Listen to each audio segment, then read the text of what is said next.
না। প্রিয় সমাবেশ, 1971 সালে মহান মুক্তিযুদ্ধে আমরা রক্ত দিয়েছি। আমরা স্বাধীনতার স্বাদ, ধর্মনিরপেক্ষতা, গণতন্ত্র, সমাজতন্ত্র, মানবাধিকার আমরা পাই নাই।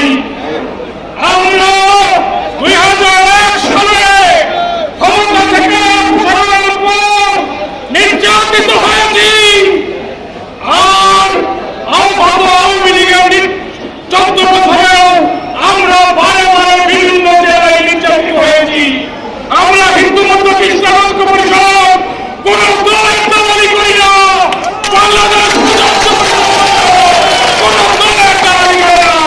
আমরা সমস্ত ঘটনার বিরুদ্ধে রাজপথে ছিলাম, আজও আছি, আগামীতেও থাকবো। আপনারা আমাদের সাথে আছেন।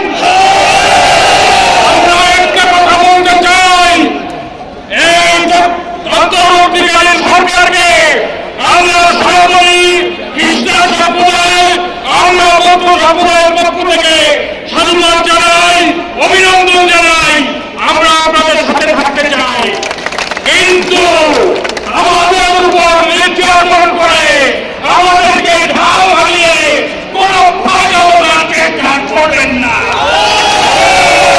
যদি আমাদের উপর আর একটা নির্যাতন হয়, কোন পাশে বাড়িতে পাহাড়ে দেওয়ার নামে চাঁদাবাজি হয়, আমরা এই মাটি ছেড়ে কোথাও যাব না।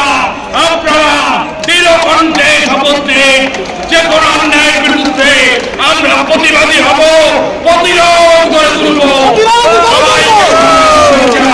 এই পর্যায়ে আজকের সভাপতি আমাদের পরিবার মহানগরের সভাপতি সবাই শেষ করবে। আমরা মিছিল করব গির্জা মহল্লা হয়ে, চক হয়ে, বাজার হয়ে, সরল হয়ে, এখানে এসে আমাদের মিছিল শেষ হবে।